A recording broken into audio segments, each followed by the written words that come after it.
Bueno, buenas tardes a todas. La verdad, una gran emoción esta convocatoria y este primer encuentro de la Escuela Popular de Género y Política, que nos enorgullece muchísimo llamarla Cristina Fernández. Esta escuela nace de la preocupación, de, de las necesidades de nuestras compañeras del Frente Grande de la provincia de Buenos Aires, que bueno, que pudimos ir escuchando durante todo el año 2020 de manera virtual, como todos sabemos, por esta pandemia que nos mantiene de esta manera, virtual, pero unidas. Yo soy Silvia Zavala, soy la secretaria de Género, de Mujer, Géneros y Diversidades del Partido Frente Grande de la provincia de Buenos Aires, y realmente estamos muy orgullosas, muy felices con esta convocatoria y con este primer encuentro. Surgió de esas necesidades, pero evidentemente había una necesidad que trascendía a las compañeras del Frente Grande de la provincia de Buenos Aires, porque veo compañeras de todo el país. Ahí la veo a una compañera a la que quiero mucho y nos conocemos solo virtual, como es Cristina. La veo a Karina, Pita, son todas de distintas provincias de Río Negro. Veo a Cristina, que es de Formosa. Veo muchísimas compañeras de distintos lugares, y también hay una compañera que nos sigue y que se inscribió a la escuela desde Perú, y una compañera mexicana. Así que estamos más que felices de poder estar en este encuentro. Difícil encontrarlas y verlas a todas, pero a medida que les íbamos dando el ingreso las iba viendo, y la verdad que muchas compañeras de la región donde yo vivo, que es el sudoeste de la provincia de Buenos Aires, desde La Rioja, ahora estoy viendo que exponen ahí Adriana, así que estamos muy, muy felices con esta posibilidad de encontrarnos en el marco de esta escuela de género y política. ¿Por qué de género y política? Porque para nosotras no es solamente una cuestión de que la temática que nos convoca a las mujeres es solo la temática de género, ¿no? La temática de género seguro que nos convoca, seguro que es la que queremos trabajar y defender, pero somos mujeres políticas, somos mujeres que queremos participar en política y queremos decidir y queremos ocupar lugares de poder para poder tomar decisiones también en materia de género, pero no solo en materia de género. Por eso esta idea de esta escuela surge en este sentido. Y esta escuela se pensó desde 3 ejes, convocadas justamente por quien es por quien lleva el nombre de nuestra escuela, que es por Cristina Fernández de Kirchner. Cristina lo que nos dijo en el 2018 es que nosotros debíamos pensar en un frente o un proyecto que fuera nacional, popular, democrático y feminista. Por lo tanto, los ejes de la escuela son el feminismo popular, que va a estar a cargo de Luisina, y que ahora ya la voy a presentar.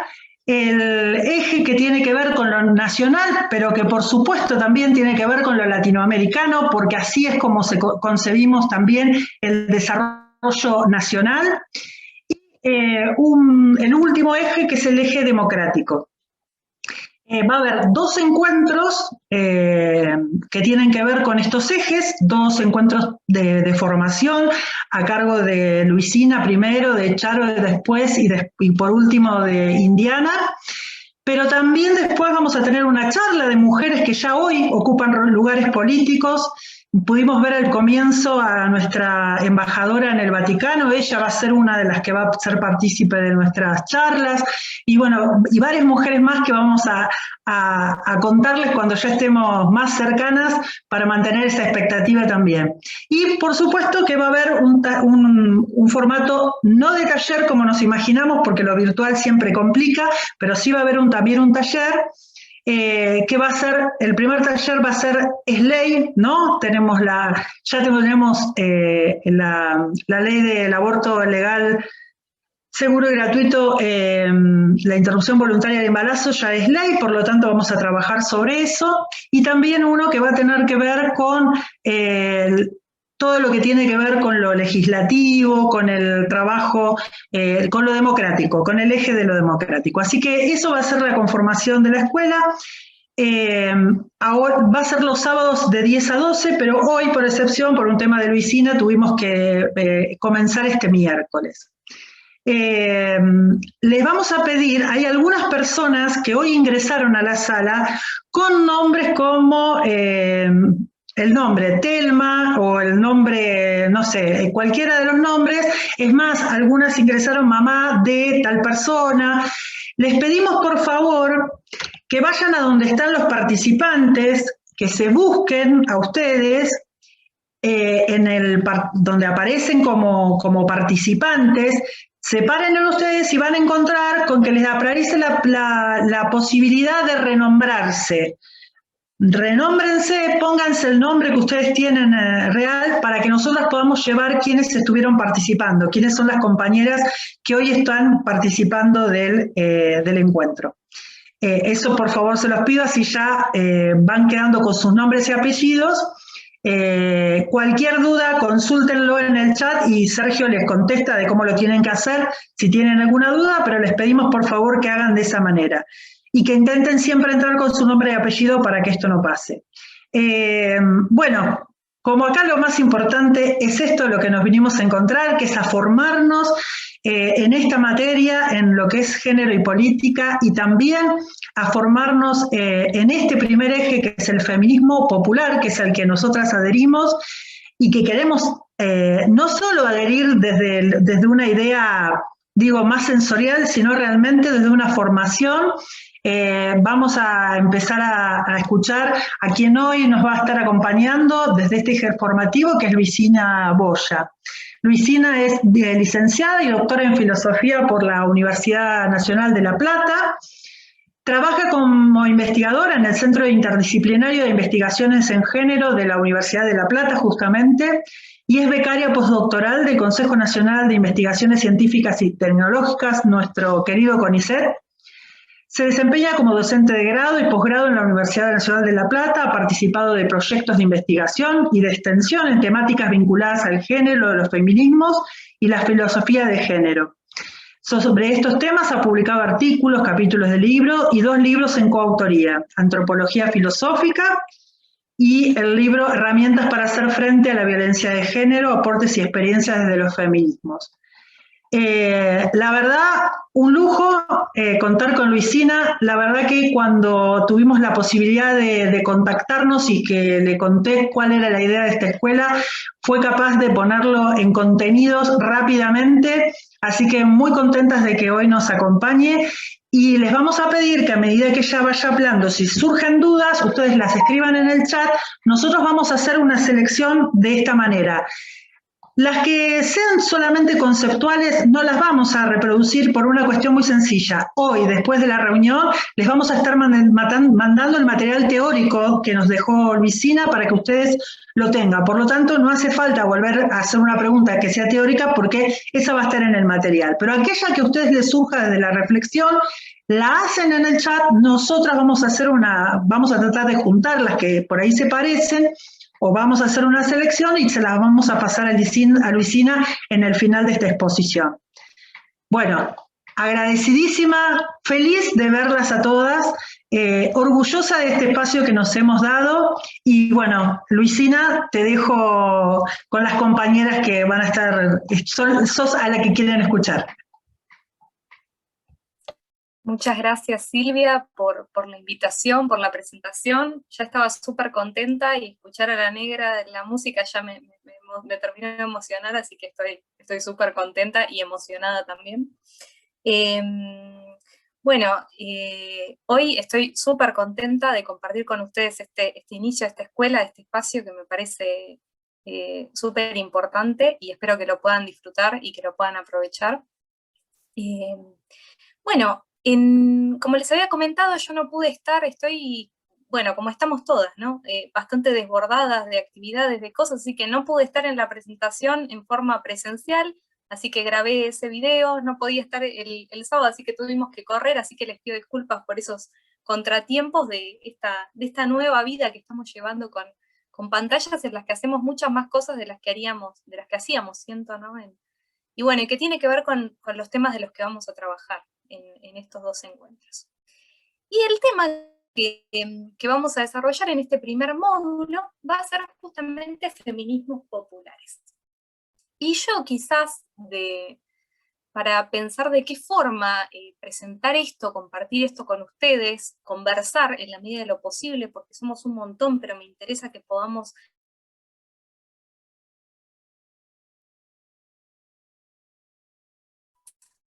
he decidido Luisina, como pensar en Luisina, se presentar te dos corta. temas. Luisina, se te corta. Si querés, saca la cámara como habías propuesto. A ver ahí si... Saca la cámara y vemos a ver si te escuchamos mejor, porque se te cortó como vos pensabas Ahí que te saco iba a la pasar. cámara, a ver si ahí me escuchan mejor. Dale.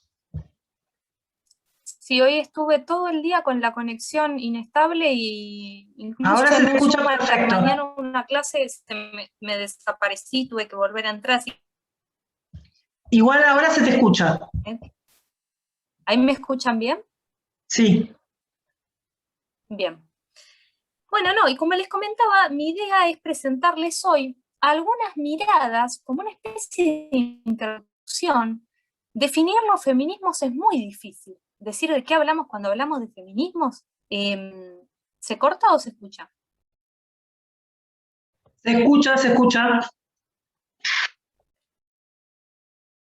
Definir de qué hablamos cuando hablamos de feminismos es realmente difícil, ¿no? Porque hay muchas perspectivas, o sea, estamos entrando en un campo donde no hay una única definición. Hay muchas corrientes. Entonces, mi intención hoy es que empecemos a ver de qué hablamos cuando hablamos de feminismos para poder entender cuál sería la potencia o qué sería lo específico que viene a traer esa palabra tan importante, este adjetivo populares, ¿no? ¿Qué decimos cuando decimos feminismos populares? ¿De qué nos estamos distinguiendo cuando decimos que nuestros feminismos son populares, ¿sí? ¿A qué corrientes, de qué corrientes nos estamos demarcando, ¿sí? ¿O cuáles son los reclamos de los feminismos populares? Y como lo anticipaba Silvia, mucho de esto tiene que ver con pensar no solo en términos de género, sino la relación que tiene la categoría de género con otras categorías, con la categoría de clase social, con la categoría de eso que llamamos raza, entre muchas comillas, porque sabemos que las razas no existen, pero el racismo sí que existe y sí que tiene efectos sobre la vida, sobre nuestras vidas, sobre la vida de las personas. Entonces, ¿qué pasa cuando empezamos a tener una mirada que va a, como decimos, imbricar o intersectar el género con otras desigualdades y con otras problemáticas que nos atraviesan? Eso sería una primera, diría yo, una primera clave, una primera pista para pensar esto de los feminismos populares. Pero lo vamos a terminar o mi idea es que lo terminemos de precisar y de definir en estos dos encuentros que tenemos, ¿sí? Así que hoy voy a hacer algunas presentaciones de algunas categorías básicas que han traído los feminismos, la tradición del feminismo. Las vamos a mirar en clave situada, es decir, vamos a pensar qué nos sirve de esas categorías desde nuestras luchas, desde nuestros horizontes, desde nuestra situación, como decía Silvia, acá en Argentina, pero también en el contexto latinoamericano. ¿Qué nos sirve de estas categorías? ¿Qué no nos sirve? ¿Qué pensamos? ¿Qué descartamos? ¿Qué reelaboramos? Etcétera, ¿sí? Les voy a compartir pantalla porque yo hablo un montón, se van a dar cuenta que hablo muchísimo, así que me traje un Power para ordenar un poco, porque si no me voy totalmente por las ramas. Los Power no son mi especialidad, de hecho ni sabía hacer, pero bueno, con esto de la pandemia y las clases virtuales y los talleres me he hecho un poco más amiga, pero bueno, no es mi fuerte, digamos. Lo traté de hacer más o menos atractivo, pero bueno, no es el fuerte mío todavía. Y en este encuentro, como les decía entonces, lo que propongo es que pensemos algunas categorías que traen los feminismos, ¿qué son los feminismos? En este desafío que le digo de los saberes situados, que es un concepto, una idea que traen las epistemólogas feministas. Esta idea de que nuestras teorías y nuestras prácticas, por supuesto, siempre están pesando sobre un suelo, ¿no? Y las teorías feministas son un tipo de reflexión particular, ¿sí? Hablo de teorías porque, bueno, como yo vengo de la filosofía, ustedes saben que es un campo que tiene mucho de esto, ¿no? De los conceptos, de las categorías, pero son teorías y son categorías que están directamente implicadas con las luchas. ¿Qué quiero decir? Nadie reflexiona sobre feminismo porque le interesa ociosamente, sino porque hay un compromiso con transformar lo real. Y esto siempre ha sido así. Entonces ahora me interesa que hagamos una aproximación, una introducción a algunas categorías que seguramente ustedes ya las conozcan, que seguramente ustedes ya las utilizan: patriarcado, género, sexo, categorías que ustedes ya las conocen, quizás ya han leído incluso y ya tienen también una reflexión, una posición propia, pero bueno, me interesa que hagamos una especie de recorrido para situarnos, ¿sí? Y pensé 3 preguntas que me interesa plantear hoy, que son 3 preguntas que me parece que son importantes. La primera pregunta es: ¿cuándo empieza el feminismo? ¿Dónde comienza la historia del feminismo? La segunda es: ¿cuáles son los reclamos del feminismo? Y la tercera es: ¿quién es el sujeto del feminismo? ¿O quiénes son los sujetos del feminismo? Esa tercera pregunta nos va a dar el pie para el encuentro que viene, así que la vamos a responder parcialmente. Y por supuesto esto no lo vamos a poder responder completamente, porque si respondiéramos esto ya, bueno, tendríamos muchas cosas allanadas que todavía son debates y discusiones. Quizás sería mejor hablar de los feminismos en plural, porque como les decía, no hay una única definición, ¿sí? Hay muchas feministas que comparten muy pocas cosas, y hay feminismos que distan mucho de ser feminismos populares. Entonces mi intención es que podamos empezar a precisar algunas de esas categorías, ¿sí? ¿Cuándo empieza el feminismo? Es una primera pregunta que me interesa hacer. Ustedes saben que la forma en la que se mide la historia del feminismo es con esta imagen de las olas, ¿no? Que la escuchamos, que hablamos siempre, ¿no? De la segunda ola, de la tercera ola, de las feministas de la primera ola.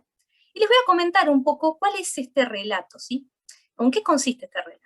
A mí la imagen de las olas me parece muy interesante, porque fíjense que la ola es algo que se constituye a partir de algo más amplio que es un mar, nos habla de todo un trasfondo, en el cual en un momento esos ciertos reclamos, ciertas luchas, ciertas demandas, ciertas consignas pueden ganar peso, pueden crecer, pueden hacer ruido, pueden estallar y hacer ruido, y eso nos va a marcar como algunos hitos, digamos, de la historia de los feminismos.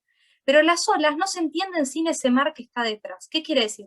Que cada una de estas luchas de los feminismos siempre se sostiene porque hay todo un trasfondo, toda una masa que quizás no aparece el nombre, pero que está sosteniendo estos reclamos y estas luchas y estas teorías y estas reivindicaciones, ¿sí? Acá les dejé esta imagen que me gusta, que es de un japonés, estos grabados, ¿vieron? De las olas.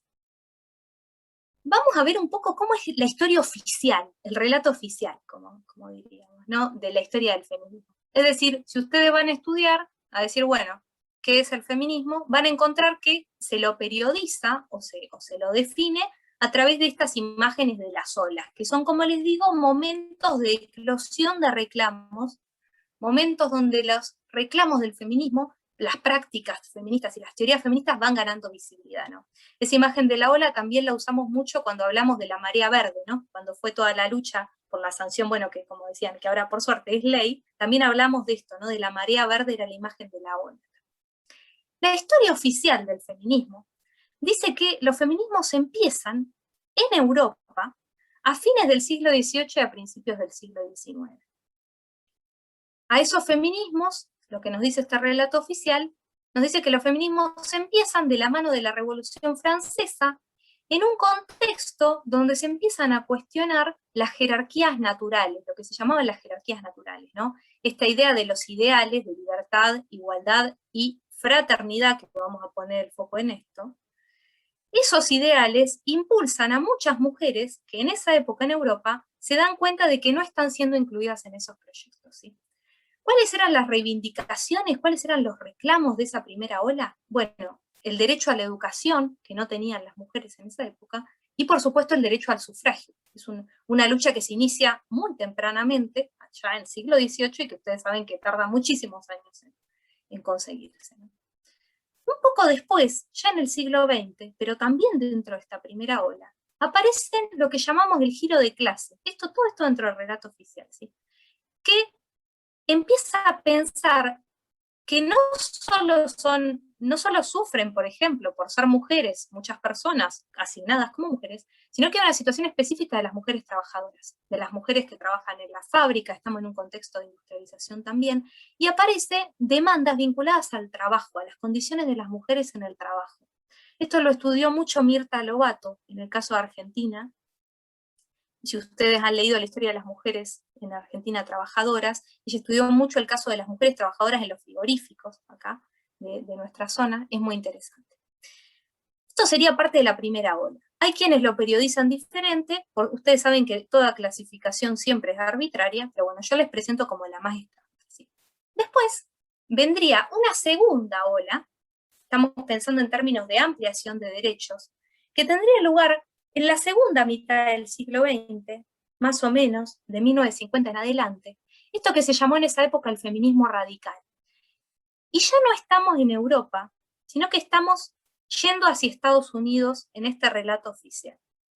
Estos reclamos de la segunda ola del feminismo, entre los nombres está Kate Millett, de quien voy a hablar un poquito, está Betty Friedan, está Shulamit Firestone, bueno, son varias teóricas, ¿no? Simone de Beauvoir, que ustedes habrán escuchado, el segundo sexo, esta idea de que no se nace mujer, sino que se llega a serlo, son todas estas ideas rectoras de la segunda ola.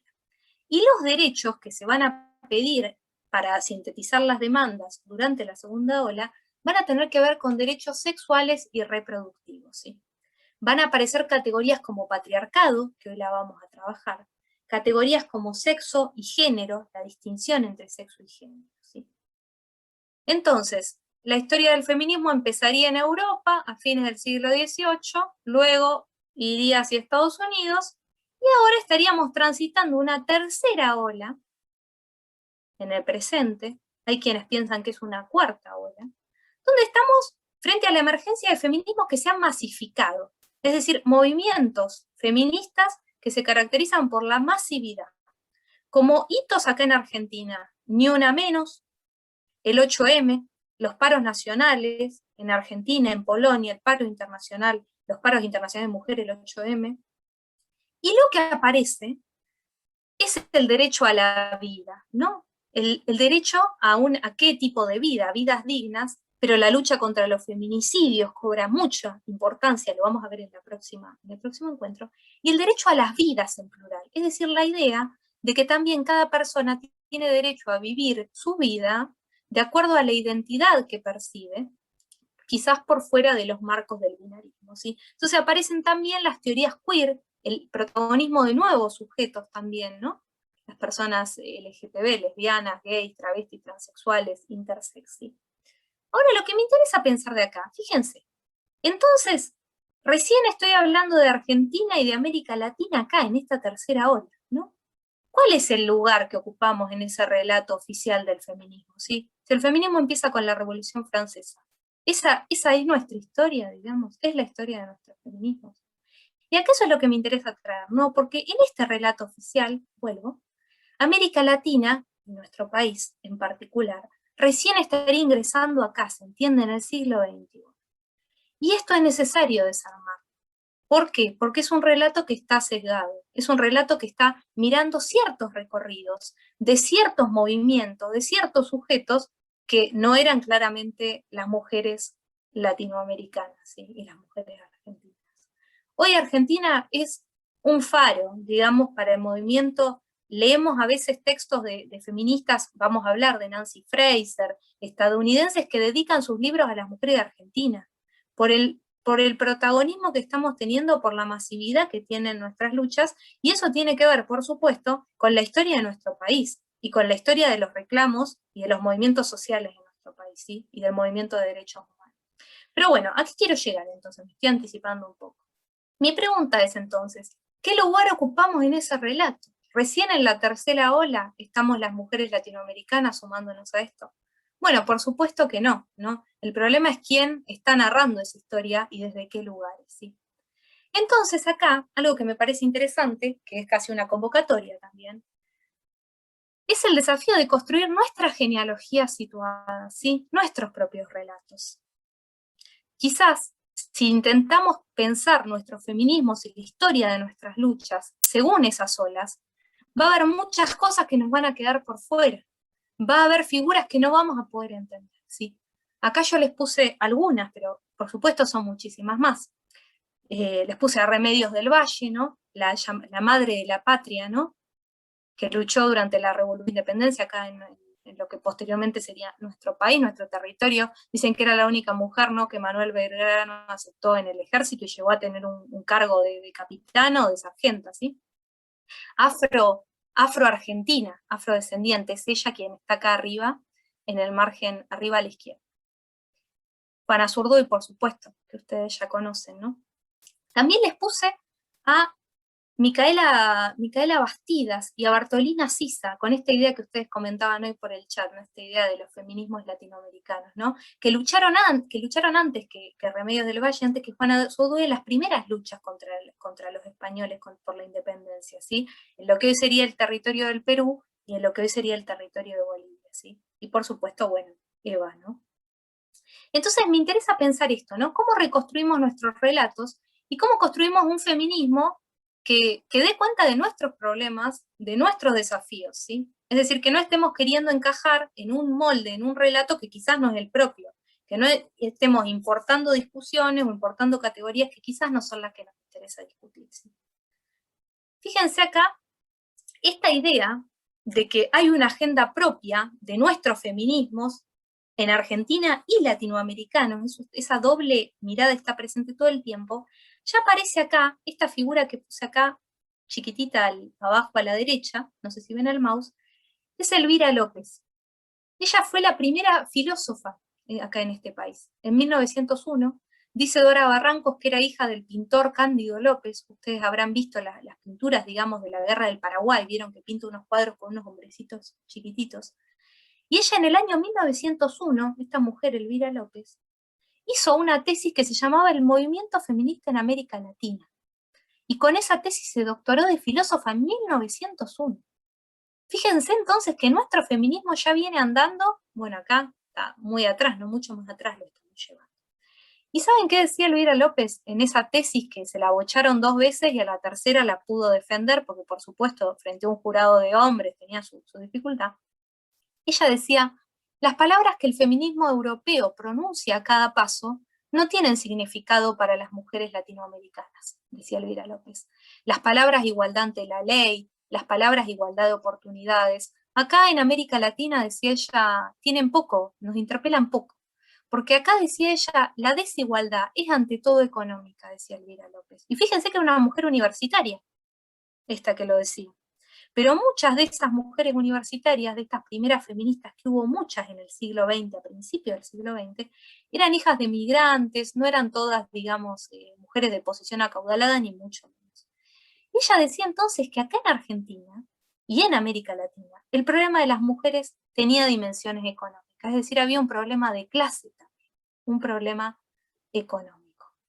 Por supuesto, ya podemos anticipar y pensar, ¿no? Elvira López entonces no veía que las mujeres no votaban en 1901, y acá viene algo extraño, que ella estaba en contra del sufragio femenino, fíjense, qué cosa, ¿no?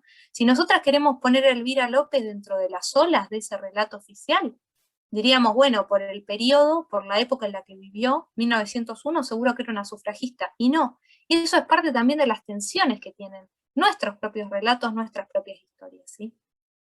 Por eso acá la puse a Eva también, ¿no? Como una figura clave, digamos, en lo que fue la sanción del voto femenino. Pero fíjense entonces que esta conciencia de que el feminismo en nuestras latitudes tiene que tener una agenda propia, y esa agenda propia tiene que ver con las desigualdades económicas, ya estaba muy tempranamente siendo vista por estas mujeres, ¿sí?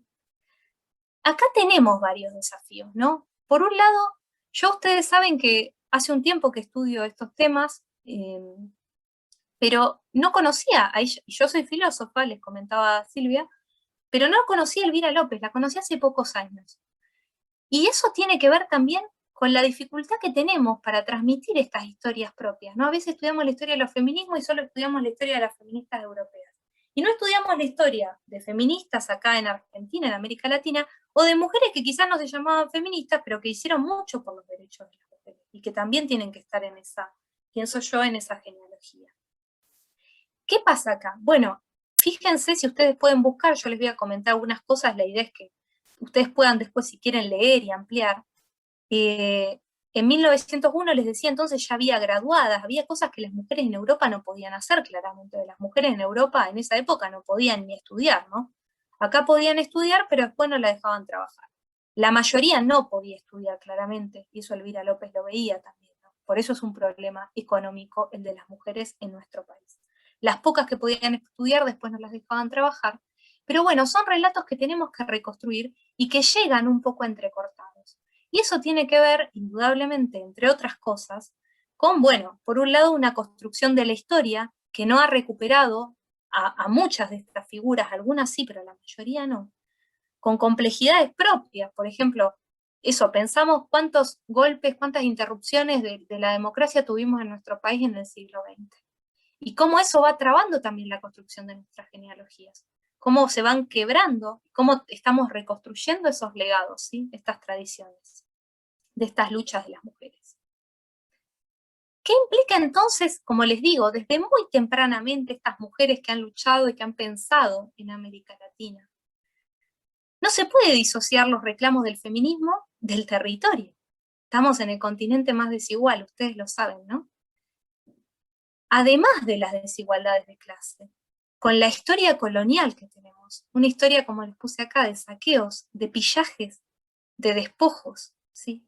Entonces también tempranamente, no solo hay una conciencia de estas mujeres luchadoras de que el feminismo tiene que atender a las desigualdades de clase, que no se puede quedar siendo un feminismo que solo piense en género, sino que piense en género y en clase, sino también en la importancia del pasado este colonial que todavía persiste, lo vamos a ver mejor la clase que viene, esto que llamamos la colonialidad.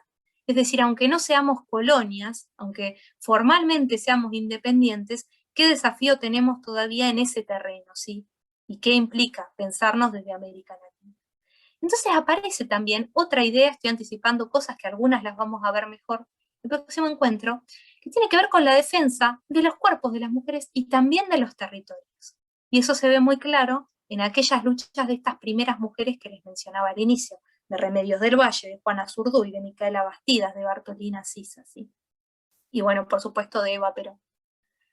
Nuestros feminismos, entonces, en América Latina, están desde siempre en un entramado de opresiones múltiples. No se puede pensar solo en género. Si pensamos en género es necesario, y vamos a ver ahora la especificidad de esta categoría, pero no la podemos pensar en abstracto, no la podemos pensar aislada, ¿sí? Acá les puse pensar, luchar, transformar. Fíjense que hay algo que es muy interesante, porque acá en esta yo quizás les voy a hablar algo de teorías, pero son, como les decía, siempre teorías que están implicadas en prácticas. Y hay algo que decía un filósofo y antropólogo que a mí me gusta mucho, que es Rodolfo Kusch, que quizás lo hayan escuchado, que decía, me encanta esta frase, el pensamiento no se ve y no se toca, pero pesa. Fíjense, el pensamiento no se ve, puede no verse, pero pesa. ¿Qué quiere decir? Que gravita sobre un suelo.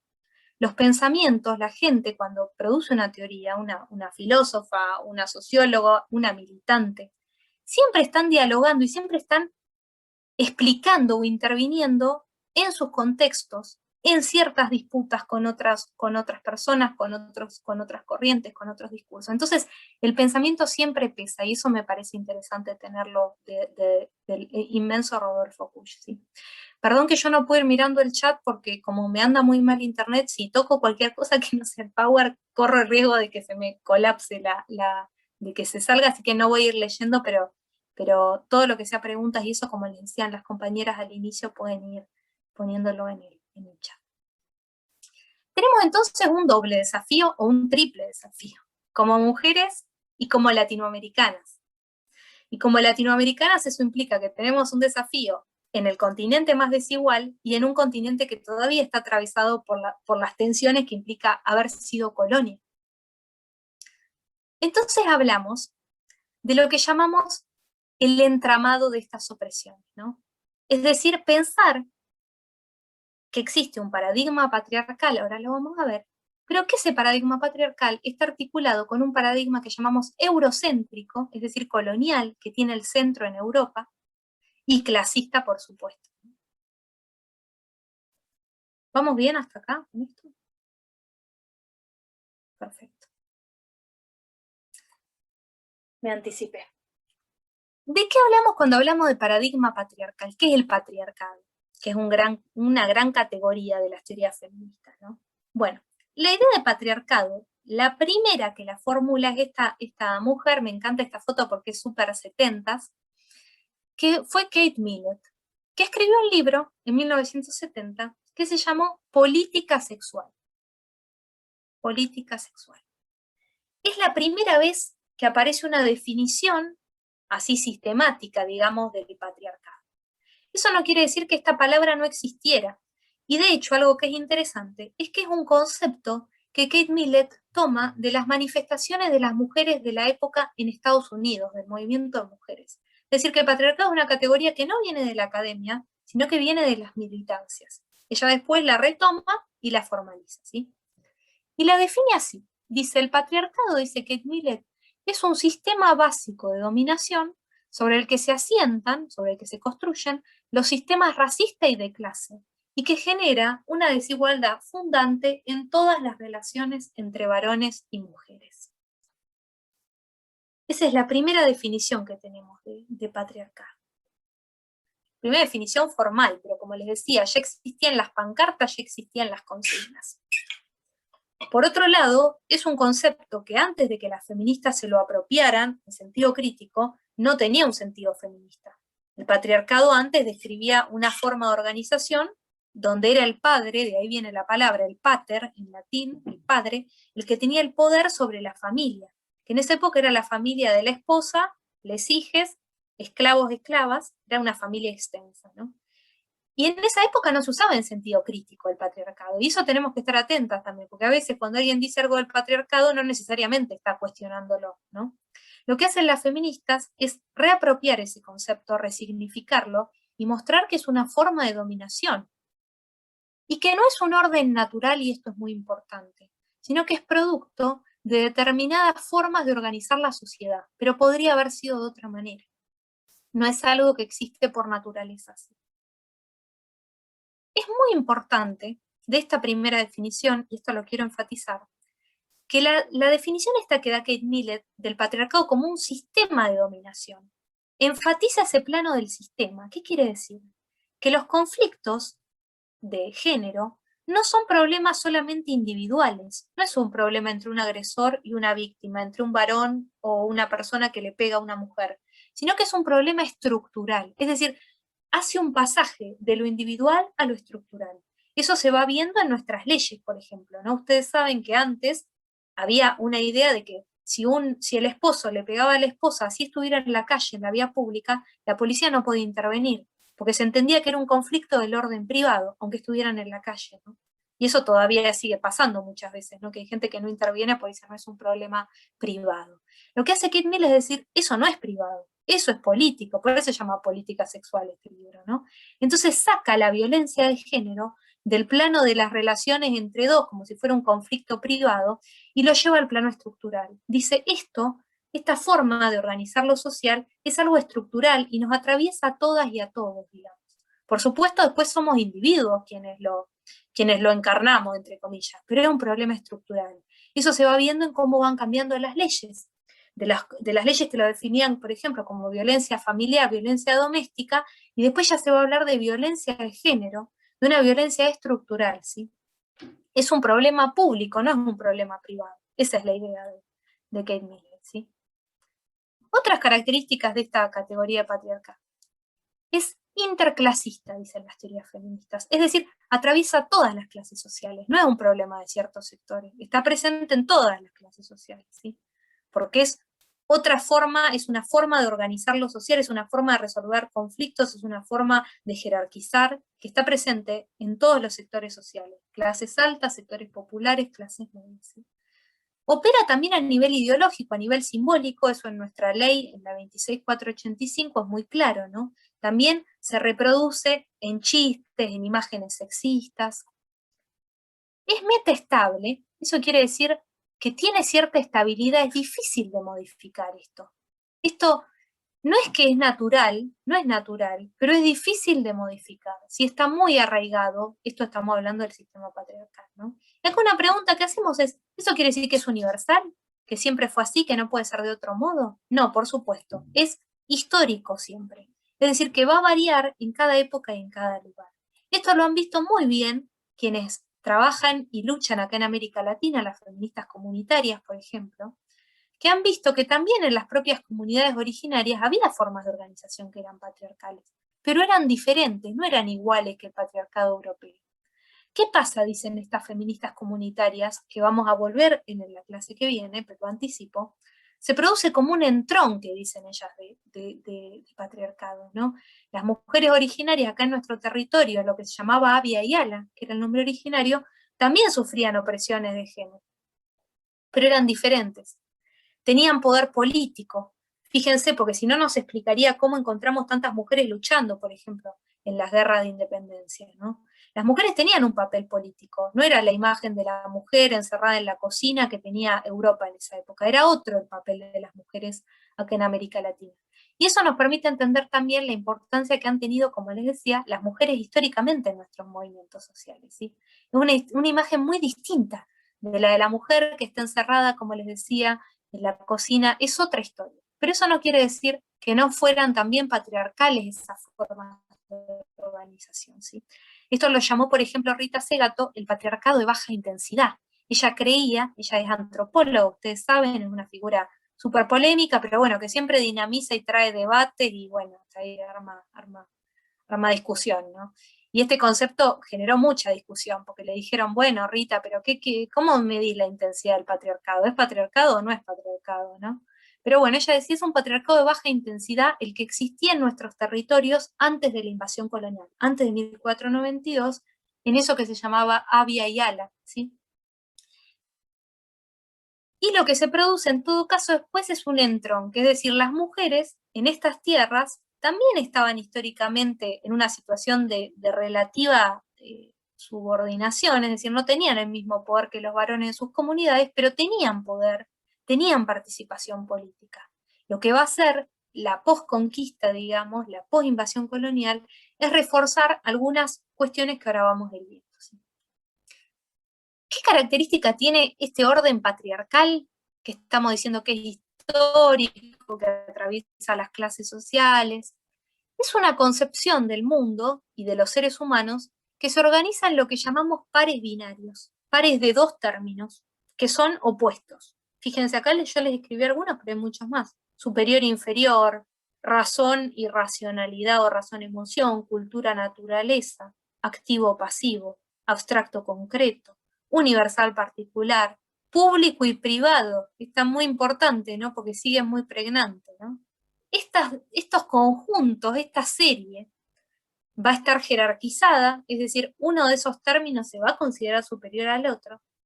Se va a pensar que no hay posibilidad de una tercera opción y van a generar estereotipos y se van a sexualizar. Es decir, a las personas consideradas varones se le van a atribuir toda una serie de características que ustedes se van a dar cuenta cuáles son de este lado, de uno de estos lados, digamos, de estos pares. Y a las personas consideradas mujeres se les van a asignar otra de esas, otro lado, digamos, de ese par, ¿no?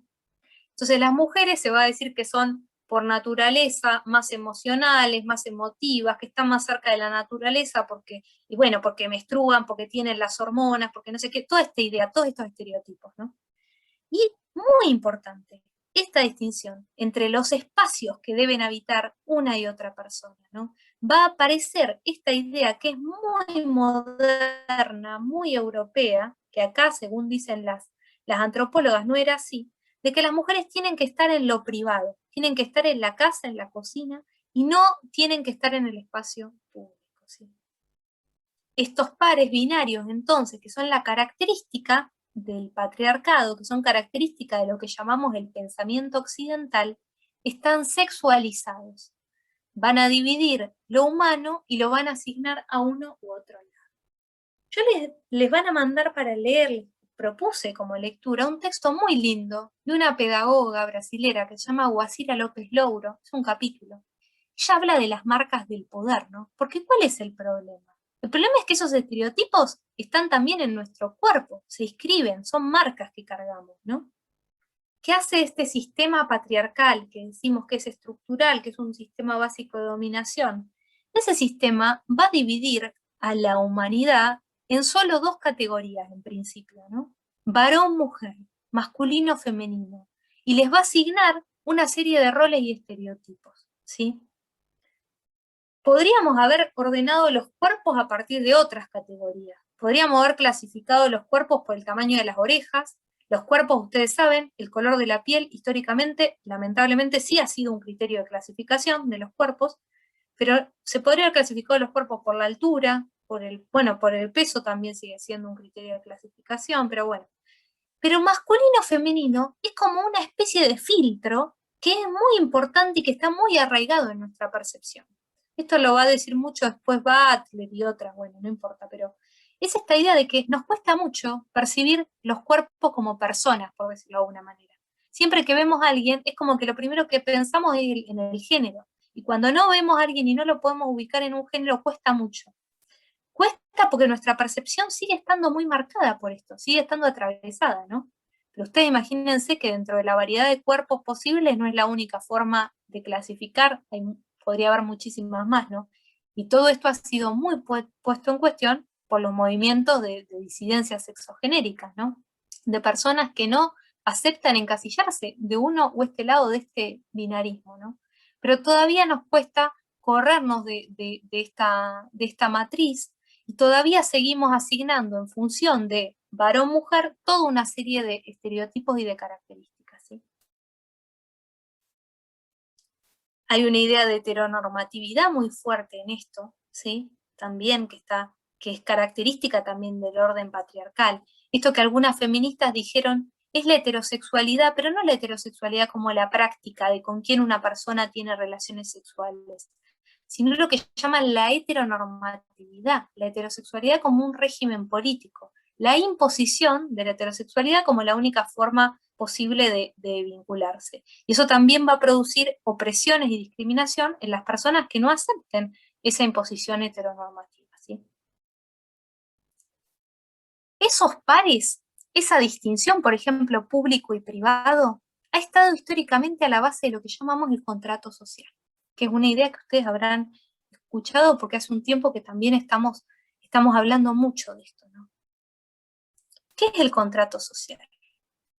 Ustedes saben que en su origen el contrato social es una forma de pensar la soberanía popular, es decir, ¿de dónde viene el poder? Antes, en los tiempos antiguos, en la época medieval, por ejemplo, el poder era vertical, ¿no? Bajaba de los reyes o de las clases dominantes al pueblo, a los súbditos. Las teorías del contrato social, estamos pensando en Hobbes, en Locke, estos nombres que habrán leído o conocen o habrán escuchado, Rousseau, van a decir que el poder no viene de arriba hacia abajo, sino de abajo hacia arriba, ¿no? Es el pueblo el que elige sus representantes, quien pacta, quien elige quién lo va a representar. Es la base de los estados-nación como los conocemos hoy. Es lo que produce este cambio, ¿no? De las sociedades jerárquicas del mundo antiguo, de las monarquías, por ejemplo, a nuestras democracias modernas. ¿Cuál es el problema? Que estos contratos sociales se han organizado sobre la base de esos modelos patriarcales, es decir, que históricamente han excluido a muchos grupos humanos de derechos, en particular de derechos a ciudadanía, pero no solamente. Las mujeres, en particular, históricamente han sido excluidas de ese contrato social. Antes eran excluidas formalmente, porque ustedes saben, por ejemplo, no podían votar, no formaban parte de esa soberanía popular porque no podían elegir directamente a los representantes. Pero no solo a las mujeres, sino también todos los habitantes de los pueblos originarios, todas las personas que existían en estos territorios, tampoco formaban parte de ese contrato social. Fíjense algo que decía ya en 1792 una feminista inglesa, decía, hay que volver el contrato social verdaderamente equitativo. Ella estaba discutiendo con los varones, digamos, que en esa época estaban formulando el contrato social, que fue una idea muy importante, como les digo, porque permite pensar la soberanía popular. Ella dice, hay que volverlo verdaderamente equitativo. ¿Eso qué implica? desarmar esas zonas de exclusión, incluir a todas esas personas que han quedado por fuera del contrato social, dentro del contrato social, para tener plena ciudadanía. Y un concepto muy interesante, una idea interesante que traen las feministas es esta idea del contrato sexual. El contrato social, la idea de contrato social, encubre un contrato previo que le llaman el contrato sexual, que va a decir quiénes pueden pactar y quiénes no, quiénes pueden ejercer la soberanía popular y quiénes no. Y también se puede pensar, como dice por ejemplo Diana Mafia, que es un contrato moral, porque no es solo sexual, no solo excluye a las mujeres. Ustedes piensen en todas las personas que históricamente por cuestiones de clase o por cuestiones étnicas o entre comillas raciales han quedado por fuera también de ese contrato. Entonces, un desafío que nos traen las teorías feministas es problematizar este contrato social para volverlo verdaderamente equitativo, para que no sea un contrato que genera exclusión, si hay que desarmarlo, esa es la idea, hay que recrear este contrato social. ¿Cómo se desarma? A ver si puedo volver con la cámara y así no me siento un robot, pero si se corta me avisan y la saco. ¿Cómo se desarma estos pactos patriarcales? ¿No? Porque lo que sostiene ese contrato social que históricamente ha sido excluyente son ciertos pactos patriarcales. Y acá Bell Hooks, que es el otro texto que les dejé para leer, de una feminista negra norteamericana, ella dice, es la idea de sororidad, ¿sí? Históricamente, ustedes saben, desde la Revolución Francesa aparecen estos ideales de libertad, igualdad, fraternidad. ¿Qué pasa con la fraternidad? Que la fraternidad es la igualdad entre los hermanos, eso quiere decir frater, ¿no? Entonces, van a traer esta otra imagen, la posibilidad de pensar la hermandad entre mujeres, las uniones entre las mujeres en el sentido de las uniones políticas, la fuerza política de las uniones, de qué pasa cuando las mujeres se juntan, piensan, debaten, se forman, pelean, piensan, ¿no? Es esta la idea de sororidad, ¿sí?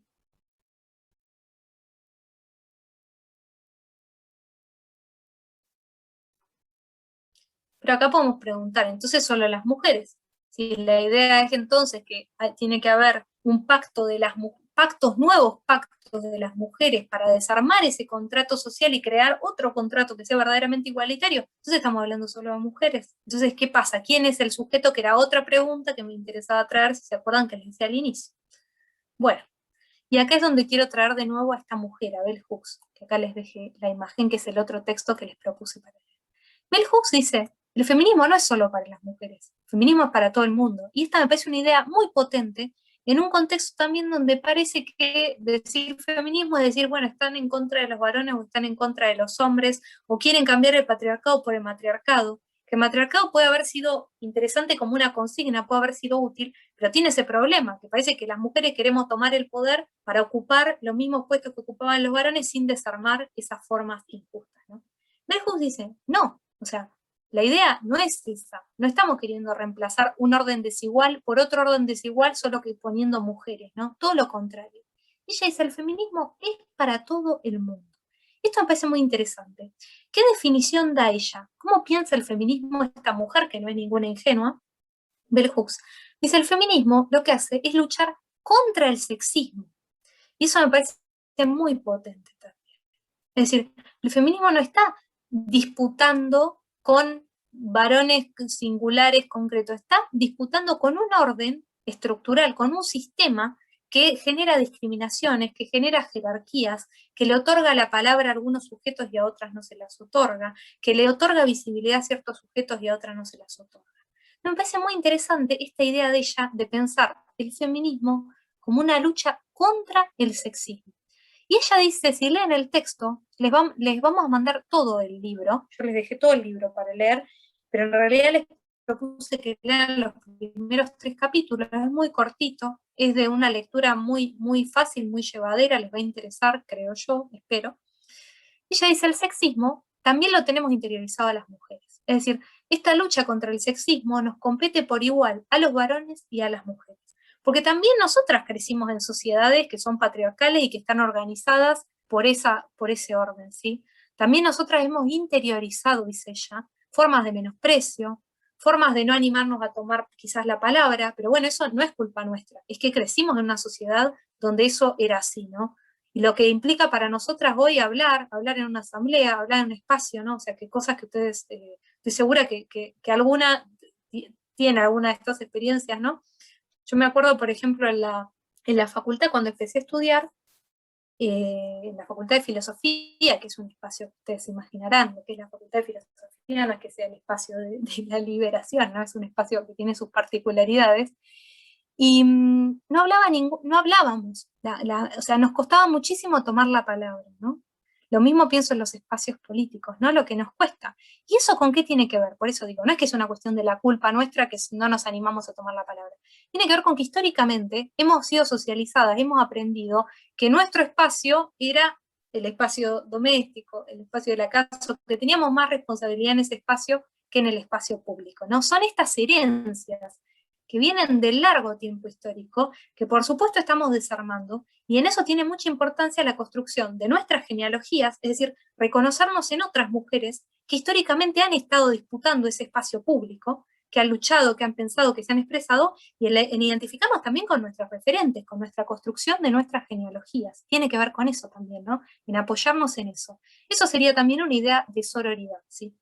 Ahora, Bell Hooks dice, ojo con este concepto de sororidad, porque la sororidad, dice ella, es muy poderosa, porque históricamente el patriarcado se ha basado mucho en generar enemistad entre las mujeres, en generar pelea entre las mujeres, que es esa idea que está instalada. A mí me ha pasado a veces hablar, decir, no, yo trabajo en un grupo que somos casi todas mujeres, salvo algún par de varones, y alguien me dice, qué difícil, deben estar todo el tiempo peleándose y chusmeando, qué sé yo. Esas imágenes, ¿vieron? Esos estereotipos de que las mujeres somos enemigas, digamos, las unas de las otras.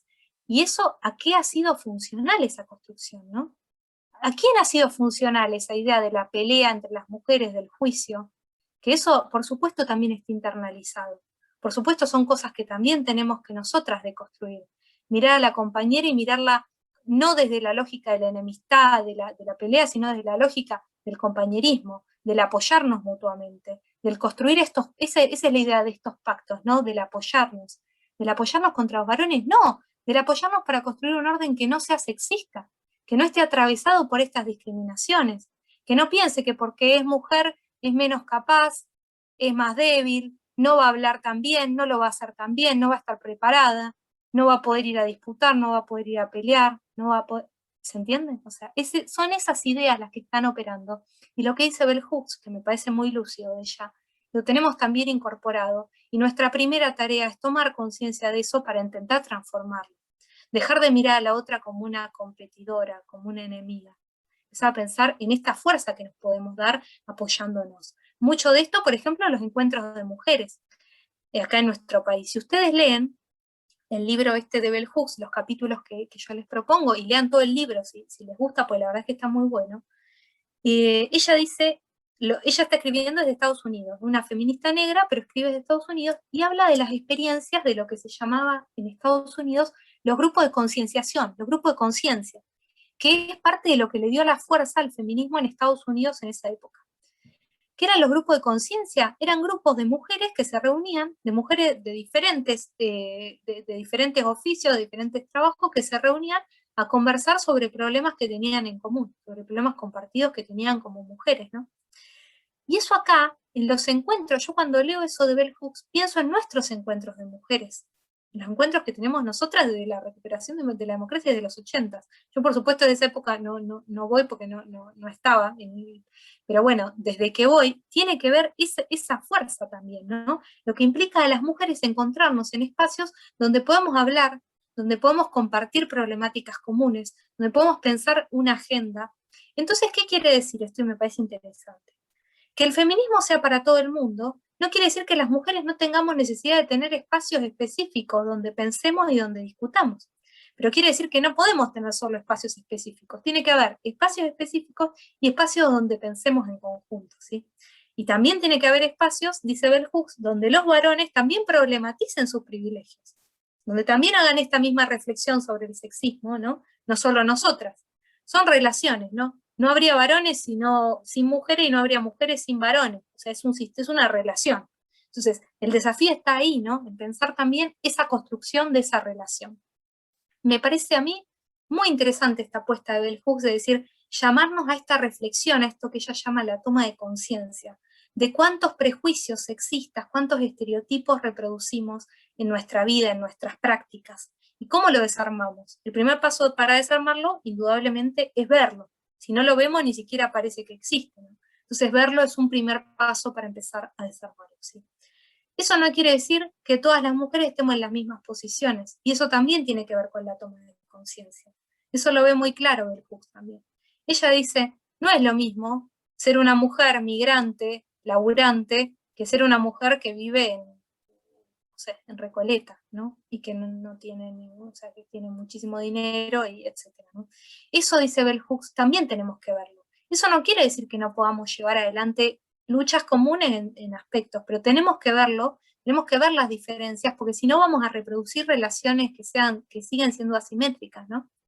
Entonces es importante pensar la sororidad como esa capacidad de las mujeres de crear estas alianzas, estos pactos, ¿no? Que históricamente los varones sí han sabido crear, han sabido tener, cómo nos apoyamos entre nosotras, cómo construimos nuestras redes. Sabemos que a una compañera le da vergüenza hablar, cómo la apoyamos cuando habla, cómo la escuchamos, cómo la incentivamos, ¿no? Pero también sin dejar de pensar que existen diferencias, y que no quiere decir que sea lo mismo que seamos mujeres, porque existen otras diferencias que nos atraviesan, y eso es lo que vamos a ver el próximo encuentro. Así que eso lo dejo entre paréntesis, ¿sí? Somos todas mujeres, entonces vamos a tener todas, quizás vamos a cobrar menos por los trabajos que hagamos, vamos a tener mayor probabilidad de estar desocupadas, vamos a sufrir mayores exclusiones en los espacios de nuestro trabajo, vamos a tener este problema de los techos de cristal que ahora vamos a ver, mucho más que los varones, pero no, eso no quiere decir que da igual, ¿no? No es lo mismo, porque estamos también atravesadas por cuestiones de clase, por cuestiones entre mil comillas de raza, ¿sí? Entonces, ¿qué me interesa de esto? Y acá anticipo esta categoría que va a estar hoy y va a estar en el próximo encuentro. Lo que es la crítica feminista o la posibilidad feminista de pensar la justicia social.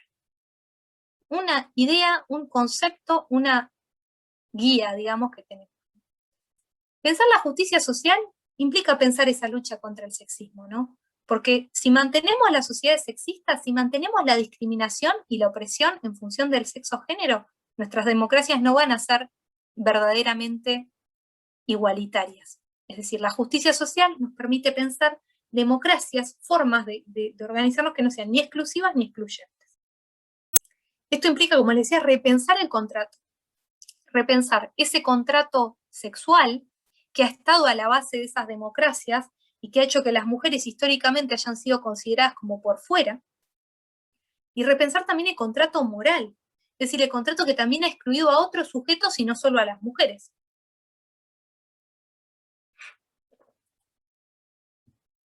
Justicia social implica que las desigualdades arraigadas todavía las tenemos que visibilizar y las tenemos que transformar. Hoy justo escuchaba el anuncio del plan de igualdad en la diversidad, que no llegué a leer el documento, vi solamente la conferencia, pero pensaba en esto, ¿no? En los desafíos, ¿qué implica la lucha feminista? ¿O qué podemos pensar que implica una lucha feminista que sea también popular? Implica que estamos disputando ser reconocidas y que sean reconocidas identidades disidentes. En nuestro país, ustedes saben, fue muy importante, eso, hubo muchos avances con la ley de identidad de género, con la ley de matrimonio igualitario, pero el género también tiene otras dimensiones. Y tiene también, como decía Elvira López, importancia económica. Género también es que la mayoría de las personas pobres en el país sean mujeres.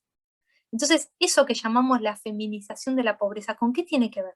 Tiene que ver con que también el género tiene una implicancia para nosotras en nuestras vidas, en lo laboral, en lo económico. ¿Sí? Como hoy decía Silvia, ¿no? ¿Qué pensamos? El pleno acceso de las mujeres en esos espacios de toma de decisión para que nosotras también podamos pensar e intervenir en las políticas públicas que también nos incumben, ¿no? Pues si no siempre estamos por fuera. Eso implica entonces legislación, marcos formales, marcos normativos. Hemos avanzado más en eso que en poder llenar de contenido todas esas leyes, ¿no? Hemos avanzado más en ese reconocimiento de identidades muy necesario, por supuesto, muy justo, pero todavía tenemos mucho para hacer en el término de lo que el género sigue significando en términos económicos, ¿sí? Ahora voy a hablar un poquito más. Y acá hay otro problema. ¿Por qué las mujeres tenemos menos visibilidad en esos espacios de toma de decisión política? Si las mujeres estamos luchando desde la ola cero, digamos, desde esa ola de Remedios del Valle, incluso antes, todas las mujeres de las que no tenemos registro, ¿no?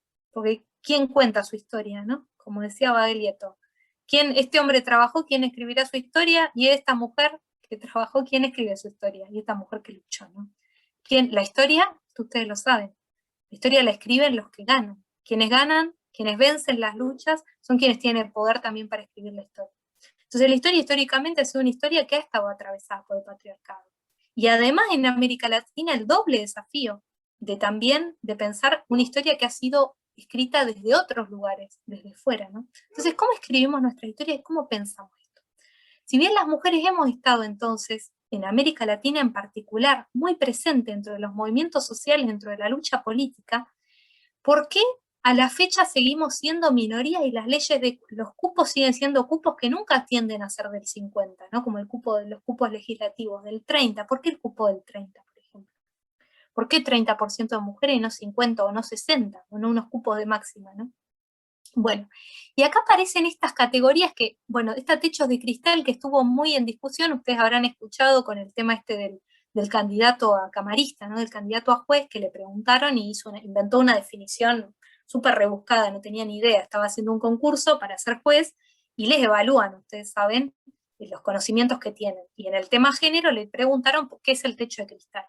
Y el hombre no sabía nada y se mandó a inventar, por supuesto, es como suelen hacer, ¿no? En vez de decir no sé, un gesto de honestidad, la verdad no conozco, inventó su definición.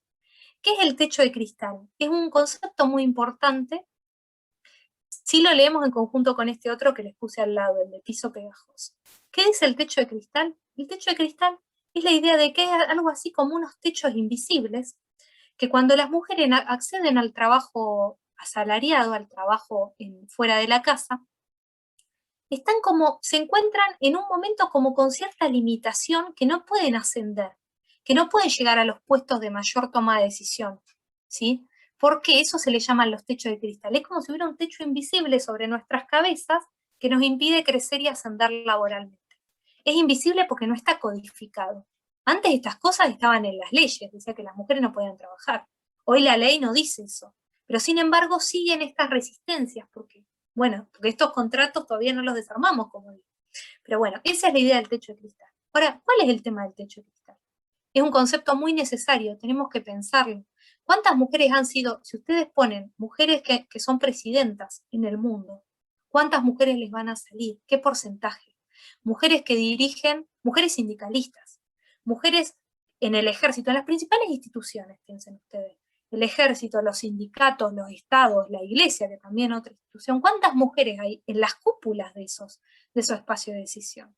Y vamos a ver que todavía tenemos mucho por hacer en esto de la igualdad, de una igualdad en el sentido formal, de igualdad de representación, de igualdad de voz, de igualdad de participación.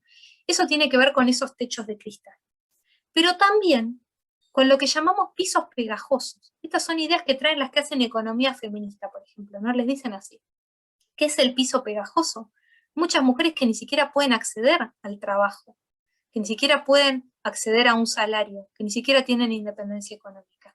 Por eso se usa esta imagen del piso pegajoso. El techo de cristal es un concepto necesario, pero si se quiere es un concepto que supone ya un cierto privilegio en el sentido de que hemos accedido al trabajo o hemos accedido a un espacio de participación. Pero hay muchas mujeres, la mayoría de las mujeres, que todavía están, y por eso es esta idea, es como si el piso, las pegadas al piso, por ese piso pegajoso.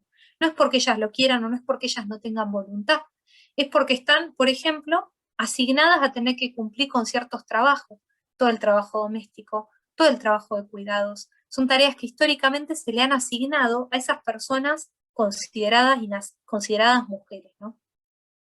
Algo muy importante que traen las teorías feministas es esta idea de que no se nace mujer, sino que se llega a ser. Es decir, que no existe una naturaleza, no es que por nacer con determinado genital, luego tenemos que hacer el trabajo doméstico, lavar, planchar la ropa, cocinar, cuidar a nuestras niñas, a las personas mayores, a personas que tengan alguna situación de enfermedad, o porque todo eso se sigue de nacer con cierta genitalidad, cuando una lo ve así y lo desnaturaliza, ve lo arbitrario que es. No hay nada en nacer con una cierta genitalidad, con vagina o con vulva, que es como la marca, ¿no? Esa es la marca del sexo o del género, ¿no? Alguien que ve, un médico, una médica que ve una ecografía y dice, ah, este tiene esta genitalidad, luego va a tener que hacer todo esto. No hay relación entre esas dos cosas, no hay relación natural, son construcciones sociales, son formas en las que se organiza lo social. Es un contrato social, podría ser otro, podría ser de otra manera. Todavía tenemos mucho para desarmar. Ustedes saben que hoy, en nuestro país, las estadísticas lo que muestran que las mujeres dedicamos más del doble de tiempo a lo que llamamos el trabajo doméstico, las tareas no remuneradas, ¿no? El lavado, el planchado, la crianza, las tareas de cuidado, el sostén afectivo, que es otra cosa menos visible, pero que también nos lleva mucho tiempo, escuchar, contener, sostener las redes afectivas, las redes de amistades, las redes familiares. Cuando se enferma un familiar o una familiar nuestra, ¿quién va a cuidar a esa persona? Bueno, tienden a ser mujeres de la familia quienes se ocupan de eso, ¿no? Tiene que ver con todo esto, con esta asignación de estereotipos, de actividades, de trabajos, según ese sexo, que se basa en una marca y se podría haber basado en otra cosa, digamos, no tiene por qué ser así, ¿sí?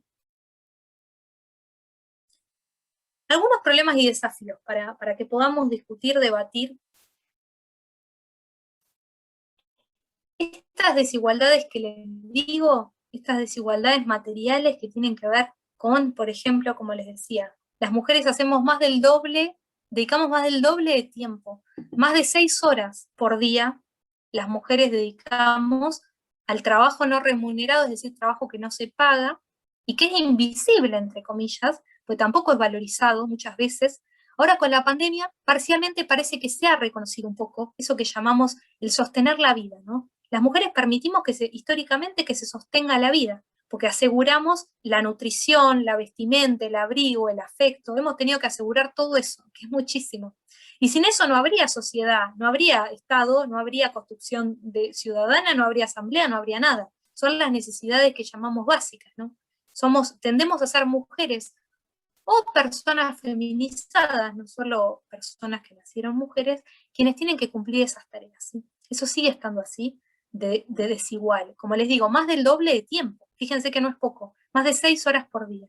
Cuantas más hijos tienen las mujeres, está mostrado en las estadísticas que más tiempo tienen que dedicar a esos trabajos. Y los varones, esto no es para decir, no es para recaer en una cosa antivarones, pero digo, son relaciones, tenemos que distribuir eso de una forma que sea igualitaria. Si somos solo nosotras las que nos ocupamos de todos esos trabajos, ¿qué va a pasar? Vamos a tener menos tiempo para las otras cosas que queremos hacer, participar de la asamblea, formarnos, estudiar, ir a la marcha. Es decir, ese tiempo, que es más del doble, que dedicamos a todas esas tareas que son necesarias, que todos tenemos que hacer, porque son necesarias para la vida, si solo las cumplimos las mujeres, vamos a tener menos tiempo para hacer otras cosas también.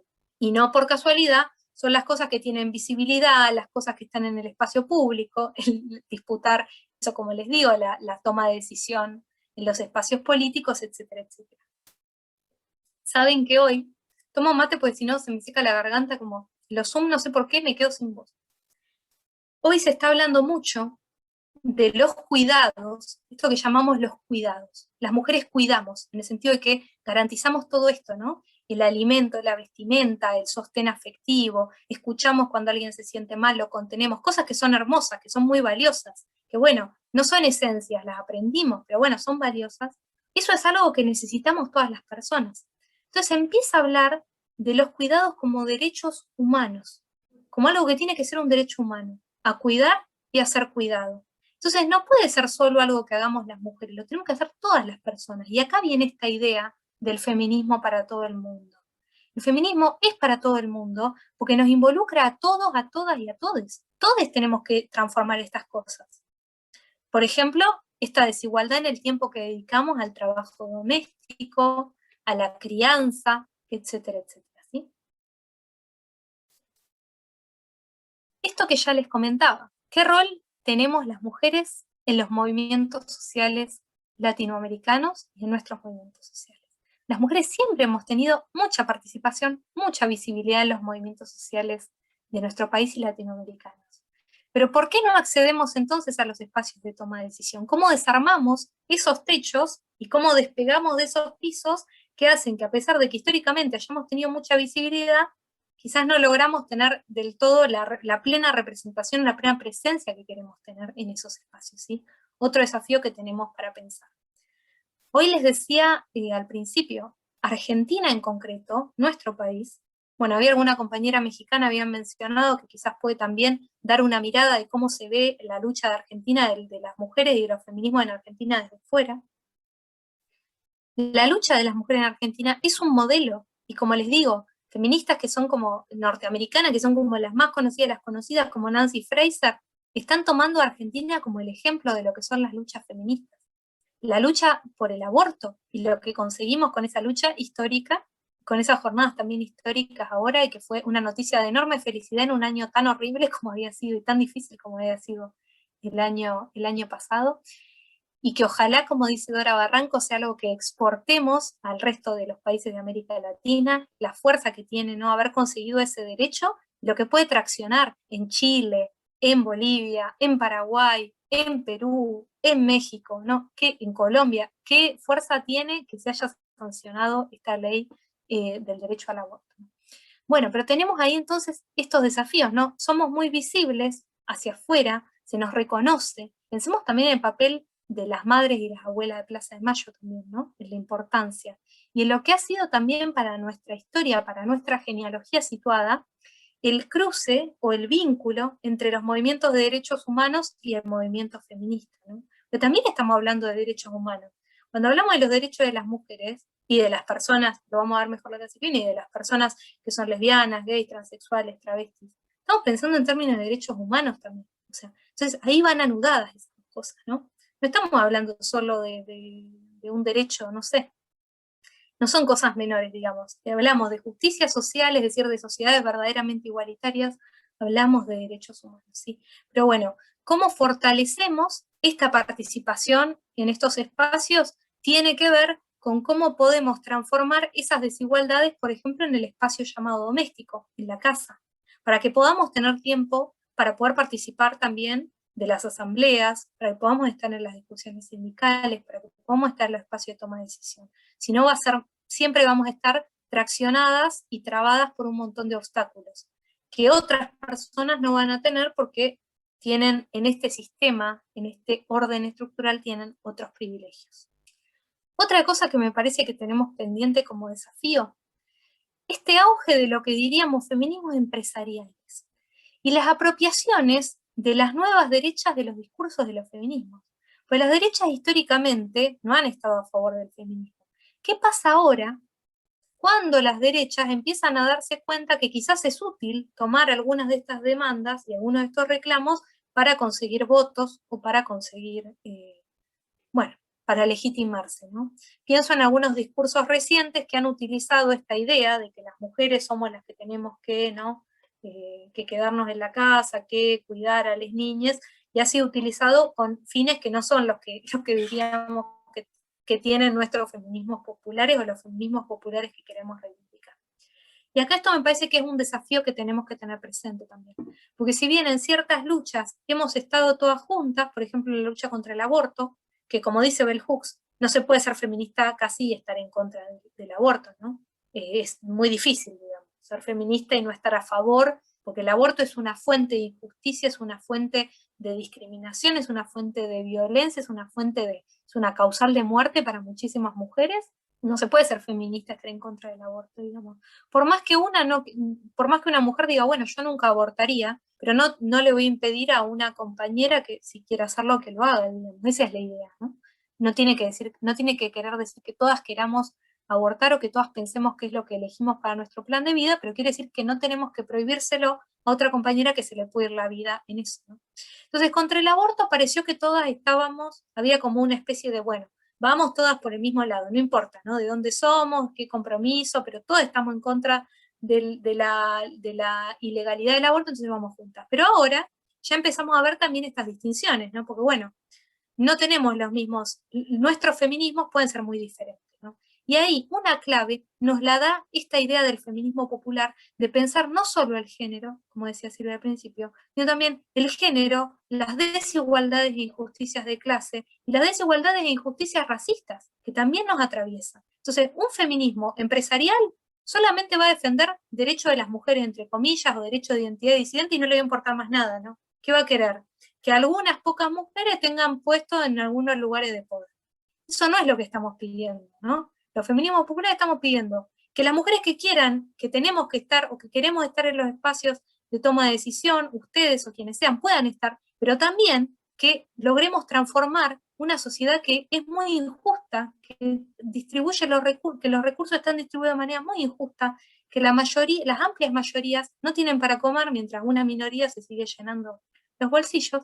Y también el racismo, que es otra cosa que está tan tapada, ¿no?, en nuestro país, que cada tanto explota cuando se ve. Eso también tiene implicancias. En el próximo encuentro vamos a trabajar esta idea de lo que llamamos interseccionalidad. Es decir, la idea de que nuestras identidades no son solo como mujeres, sino como mujeres latinoamericanas, con cierta posición de clase, migrantes, por ejemplo, o no, migrantes de provincias a Buenos Aires, o migrantes de países limítrofes al país, o argentinas que vivimos en otro país, etc. ¿Cómo pensamos esa complejidad? Un feminismo popular atiende a esas dimensiones, no piensa solo el género.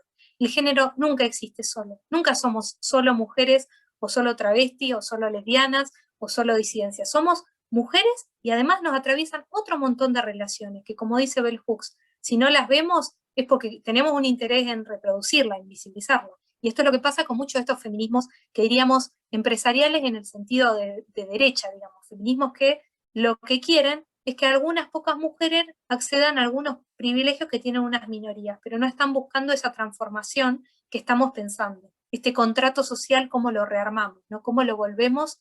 Fíjense que lo decía una inglesa en 1792, pero vamos a hacerle una relectura situada. ¿Cómo volvemos verdaderamente igualitario, verdaderamente equitativo ese contrato social? Si solo pensamos en el género, estamos perdidos, porque nos va a quedar un contrato muy excluyente. Y solo va a favorecer a algunas pocas mujeres. No va a favorecer ni a la mayoría de mujeres, por un lado, y no va a dejar por fuera un montón de personas que tampoco toman parte en ese contrato por otros motivos que no necesariamente sean el género.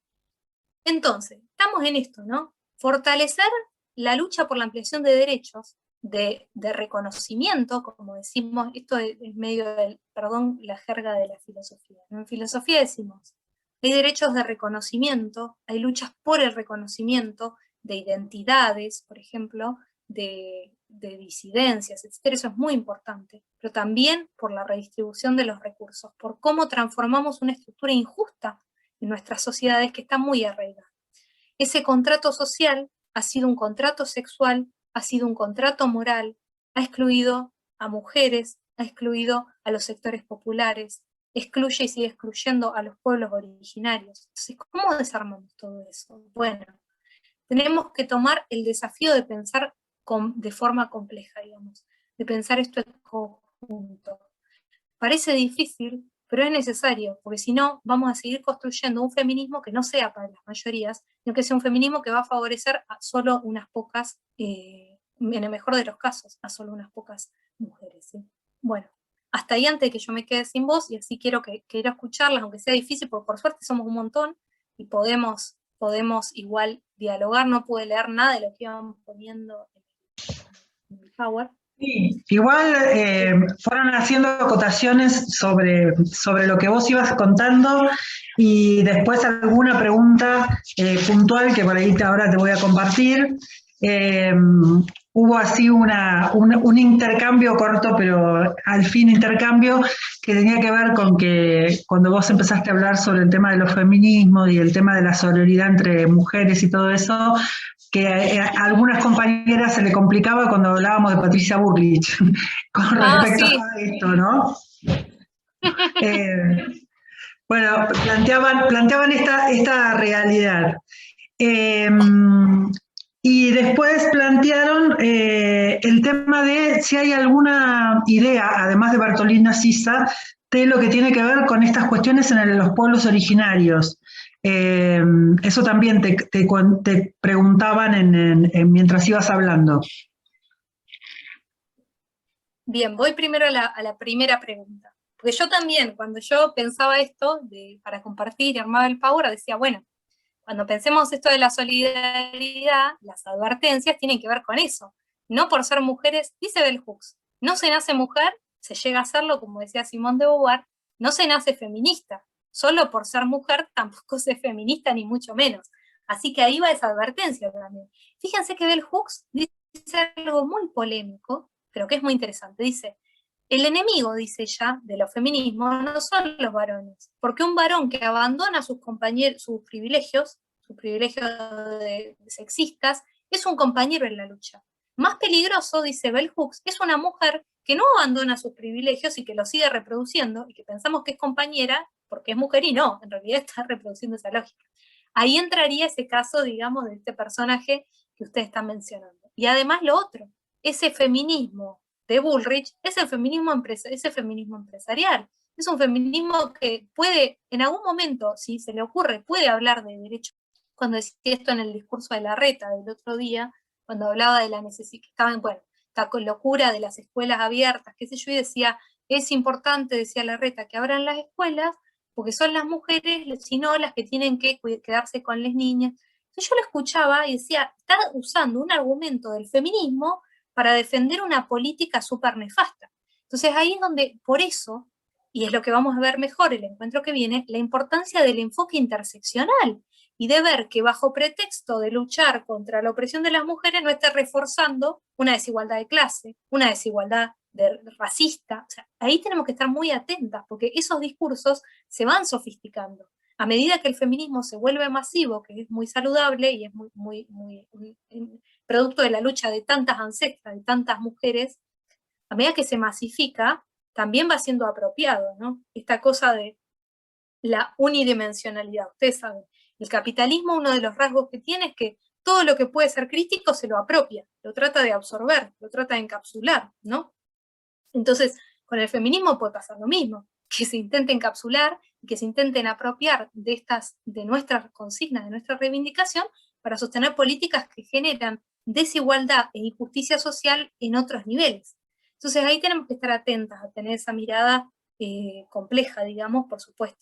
Y bueno, también con esto de las mujeres que reproducen el sexismo, eso también, por eso ahí el llamado de Bell Hooks me parece interesante, hacer una autocrítica. Bueno, hay mujeres que nunca van a hacer una autocrítica porque, bueno, están ya, no sé. Pero bueno, quienes podamos, quienes tenemos intenciones de construir estos feminismos, pensar esa autocrítica, ¿no? ¿Qué sexismo tenemos interiorizado? ¿Cómo desarmamos esos prejuicios? Pero bueno, eso no quiere decir que todas las mujeres, más allá de cualquier cosa, vamos a ser sororas, por supuesto, ¿no? Esa sería una idea ingenua. Fíjense que Bell Hooks es una feminista negra, o sea, no está pensando que da todo lo mismo. Ella creció y luchó y siendo negra sufrió un montón de cosas que la feminista blanca yankee ni ahí, o sea, por supuesto. Pero no es una visión ingenua. Pero la sororidad, dice Bell Hooks, sigue siendo políticamente necesaria, porque todavía las mujeres seguimos estando en situación de desigualdad. Entonces tenemos que construir estos apoyos, digamos. Bueno, yo no sé si a ustedes les ha pasado en sus trayectos, en sus recorridos, pero a mí me ha pasado, digamos, que me ha apoyado mucho en compañeras, en personas, o sea, y eso me da fuerza, digamos, me ayuda, me sostiene, por ejemplo, esto para hablar en un espacio que me da vergüenza, que no me animo, que tiene que ver con estas cosas arraigadas, la fuerza que nos damos entre nosotras, muchas mujeres que se animan a hablar en los encuentros de mujeres y que después se animan a hablar en otros espacios gracias a haber podido hablar en esos encuentros, ¿no? Entonces también ahí me parece que tenemos que seguir apostando a las dos cosas, ¿no? A nuestros espacios propios para fortalecer estas redes, esto que sería esta sororidad, pero que no es acrítica, no quiere decir que con cualquier mujer tengamos que ser sorora, porque después nos vamos a distanciar por otras cosas. Y bueno, etcétera, ¿no? Pero bueno, es parte de la apuesta. Y también el trabajo conjunto, o sea, vinculadas, ¿no? También, que los varones también hagan un espacio de construcción, que también, pero que no sea, dice Bell Hooks, una catarsis, porque si no, dice Bell Hooks, lo ve bien, ¿no? Los varones es un espacio antipatriarcal y es como que se perdonan entre sí, ¿no? Como que dicen lo que estuvieron mal y después reiteran que no sea para eso, que sea para visibilizar que realmente hay injusticias estructurales y que las reproducimos muchas veces sin darnos cuenta. Con el tema de las mujeres originarias, ¿cuál era la pregunta, Silvia? ¿O cuál era el comentario? No, en realidad preguntarte sobre qué, además de Bartolina Sisa, que fue una de las que vos rescataste, qué otro antecedente hay en esto, y hiciste un comentario cuando hablaste de las mujeres originarias que por ahí tenían, digamos, participación en la organización política y todo eso, y algunas preguntaban si era un tema de que tenían, digamos, una cuestión más de participación política o había más coraje. Si tenía, ¿cómo? Perdón, ahí justo se me Más cortó. coraje. En realidad sí era una cuestión más personal de estas mujeres, que por eso participaban de las luchas, ¿no? Y bueno, ahí es interesante la pregunta, porque por ejemplo, Micaela Bastidas era la compañera de Tupac Amaru, o sea, luchaba con su compañero, ¿no? Bartolina Sisa también con Tupac Katari, ¿no? O sea, ahí también hay sí algo de un valor o de un coraje. Remedios del Valle decían, era una excepción, no era la norma, no es que había un montón de mujeres. Y bueno, ahí eso es un desafío, ¿no? Eh, Cómo pensamos esas historias es complicado, no es una cuestión de valor. Ahí eso yo creo que sí, que hay algo de valor, pero que tampoco tenemos que culpar a las compañeras que no se animan o sea, que no es una responsabilidad individual, quiero decir, porque son cuestiones estructurales, ¿no? Hemos crecido, hemos sido socializadas, nos han educado para estar calladas, para hacer cierta cosa, para poner siempre cara linda, para estar bonita o para limpiar o para lo que sea, digamos. Entonces, me parece que es importante no culpabilizar, ¿sí? Eso, ¿no? Como no generar culpabilidad sobre quienes no pueden hacerlo. Esto sí es verdad que pueden ser casos excepcionales. Igual nunca lo sabemos eso.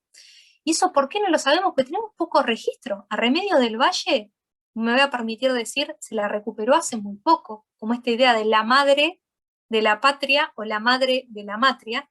Pero cuando estudiamos la historia, acá está de nuevo este problema, ¿no? ¿Quién escribe la historia? Y quien escribe la historia se narra a sí mismo en esa historia y excluye todo otro montón. No tiene nada que ver con mujeres originarias, pero les voy a contar esto porque me impactó el otro día. Estuve mirando fotos de las mujeres durante la Revolución Francesa en Francia. Hay grabados de la época, imágenes hechas, la cantidad de mujeres con lanzas armadas de la época. Yo digo, como decía Joan Scott, que es una historiadora, ¿no? ¿Dónde están? ¿Por qué no las estudiamos cuando estudiamos algo que sea colonial, digamos, aunque sea la Revolución Francesa? ¿Por qué no estudiamos que las mujeres estaban armadas con lanzas? Es impresionante. La próxima les voy a poner esta imagen porque a mí me impresionó. Las mujeres armadas con lanzas. Las mujeres tuvieron un protagonismo tremendo porque lo que había subido era el precio del pan. Eso desató la Revolución Francesa. No fue el coraje y el valor de los hermanos fraternos revolucionarios. Subió el precio del pan, no tenían que comer. Entonces agarraron así literal de un mercado, agarraron, se armaron, tomaron las armas, que es algo también históricamente las mujeres no nos han dejado tener las armas, ¿no? Toman las armas y marchan hasta el palacio. Y eso es uno de los episodios que desata la Revolución Francesa. ¿Por qué no lo sabemos? ¿Por qué no nos lo cuentan? Imagínense, si las mujeres europeas están invisibilizadas, nuestras mujeres ancestras latinoamericanas, imagínense, ¿en qué historia están? ¿Dónde están? Entonces ahí yo me preguntaría. También me enteré, hace un tiempo hice una película sobre la primera, la madre también de la patria, algo así era, la historia de una mujer trans que que fue la única que sobrevivió a un desembarco, no sé si alguna la vio esa película, la historia de que llegan, desembarcan acá en estas tierras, yo les cuento el argumento porque no la conseguí, pero si la consiguen me la pasan después porque la quiero ver, la historia de que parece que en uno de los primeros barcos de los españoles que viene un barco, mueren en un enfrentamiento con los habitantes originarios de acá y la única que sobrevive es una mujer trans porque la consideran como respetable, en esas comunidades era alguien respetado, entonces ella es la única que sobrevive. ¿Por qué no conocemos, digo, esas historias? ¿Por qué no nos la cuentan? Ahí está la invitación, es la convocatoria, a recuperar esos relatos, a rastrear nosotras, es decir, Remedios del Valle, ¿era una excepción realmente? Quizás fue la única que fue sargento, pero quizás había otro montón que estaban peleando también y que por anónimas nadie las recupera. Hay una frase de una feminista que se llama Monique Wittig, acá voy a escribir el nombre, que dice, las mujeres somos invisibles socialmente y solo sexualmente somos visibles. Parece que cuando se trata de vender un producto, una cosa, estamos ahí desnudas en los carteles, la cosa, pero como seres sociales no aparecemos. Y dicen, gran parte de la historia que dice anónimo eran mujeres. Muchas veces lo que han hecho las mujeres se pasa como anónimo, porque no lo podían firmar si hacían una obra. Otra cosa de color que les cuento, de color no, pero para desarmar, no sé si leyeron Calibán y la Bruja, si lo conocen, de Silvia Federici, es un libro muy interesante, lo recomiendo mucho, medio denso, pero es muy interesante.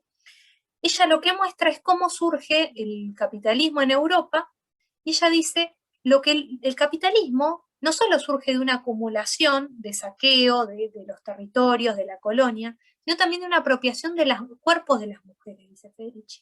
Dice ella, antes del capitalismo, las mujeres no estaban encerradas en la casa, tenían otra participación también, incluso en Europa, dice ella, en la política, pero después del surgimiento del capitalismo, se las empieza a usar como reproducción de mano de obra para que garanticen todo esto de la comida, el cuidado, etcétera, que favorece a este sistema, a este nuevo sistema capitalista. Pero antes, dice Federici, las mujeres tenían un protagonismo tremendo, y los grabados que acompañan ese libro, las imágenes, que tiene varias y son muy lindas, por ejemplo, mujeres albañilas, eso no es sabido. Las grandes catedrales europeas las construyeron muchas mujeres, eran mujeres las que trabajaban como albañilas. Y después, después las expulsan del gremio, ¿no? Hoy pensemos que el gremio de la construcción es un gremio que está en el 90 y pico por ciento, 90 y largo, ocupado solo por varones. A la inversa, pues eso son relaciones. Así como la construcción está masculinizado, el trabajo doméstico pago, el 97 punto y pico, 98% de las personas que hacen trabajo doméstico pago, que son trabajadoras domésticas, son mujeres, digamos. Esas son cosas que se fueron construyendo, no fue siempre así. Entonces ahí tenemos mucho para desarmar. En Europa algunas mujeres lo están haciendo. Nosotras tenemos que hacer lo propio con nuestras propias historias, con nuestras propias genealogías, ver qué papel tenían las mujeres en nuestros territorios, y son historias que todavía no están muy contadas. Mucho hizo Alcira Argumedo, que me dio una pena, fue una noticia tristísima, en recuperar estas otras voces, ¿no? Estas otras voces de mujeres y de latinoamericanos, de varones latinoamericanos. Bueno, y ahí tenemos mucha tarea para hacer, que yo creo que eso es un desafío que tenemos que hacer, ver cuál fue la participación de las mujeres en la Revolución de Mayo. ¿Era la excepción Remedios del Valle? Capaz que fue la única que fue sargento, pero quizá había un montón que estaban peleando, como pasaba en la Revolución Francesa, por ejemplo, y no lo sabemos. Y ahí de nuevo, ¿quién escribirá nuestra historia? ¿Quién la escribió? Y la tenemos que estar rearmando. Y encima con las dictaduras, y encima lo que implica eso en nuestras historias, ¿no? Que estamos todo el tiempo teniendo que, yo digo, Elvira López, 1901, esa tesis, yo les juro que si hoy presento una tesis con ese nombre no me la dejan defender acá. El movimiento feminista en América Latina. Me dice, no, eso es muy amplio, eso es muy vago, eso es muy político, no me lo dejarían. Y fíjense, ella en 1901. Entonces, ¿de qué estamos hablando? Ahí tenemos que reconstruir esos relatos, pero claro, si tenemos interrupciones que implican asesinato, desaparición, encima, ¿no? O sea, ¿cómo hacemos? Bueno, ahí son los desafíos que yo creo que tenemos que hacer, y que tenemos que hacer en conjunto. Quienes trabajamos en las universidades que son públicas y gratuitas, y que también estamos con, o sea, justamente no da lo mismo, ¿no? La universidad no es lo mismo si es pública y gratuita que si es privada y privilegio de unas pocas personas. Tenemos que trabajar junto con los movimientos también, en conjunto, para pensar. Por eso esta actividad me gusta mucho y me parece que nos aporta también al centro del CINIC. Luisina, en eso te digo que fueron escribiendo algunas compañeras, por ejemplo, de Alice Guy Blash, que fue una primera cinematógrafa, y Angélica Barrera, que fue la primera abogada recibida en la UNLP, que hay un proyecto que se está trabajando justamente para pedir que haya un aula en la UNLP que lleve su nombre. O sea, hay muchas de esas mujeres que tenemos que empezar a hacer, o qué sé yo, Delia Parodi, que también tuvo un gran protagonista de la historia argentina y no la conocemos. Digo, bueno, hay todavía mucho para hacer en este tema.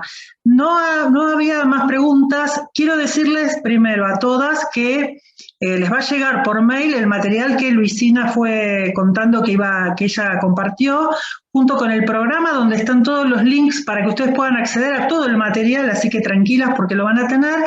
Y tenemos grabado este encuentro, por lo cual lo vamos a subir, no ahora, pero dentro de unas semanas lo vamos a estar subiendo a YouTube, al YouTube del Frente Grande de la provincia de Buenos Aires, por lo cual van a tener también acceso a este material, o sea que todo esto va a ser para que todas lo puedan utilizar, volver a releer, porque a veces uno se queda con esas cosas de que tiene que volver a repensar o a releer o lo que sea.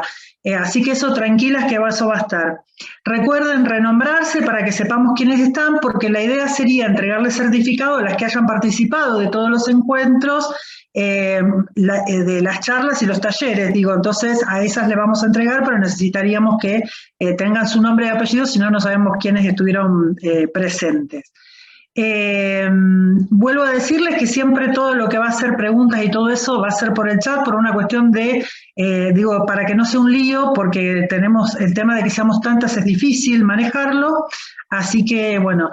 Y Luis, nos vamos a volver a encontrar el 22 a las 10 de la mañana, pero antes está presente nuestra, si querés, Juli, ir desmuteando a Susana, está presente la presidenta de nuestro partido, que tuvo que ingresar tarde porque estaba en una consulta médica, que quiere saludarlas, digo, es la gran protagonista porque es la importancia que hablábamos al principio de las mujeres en los lugares de poder.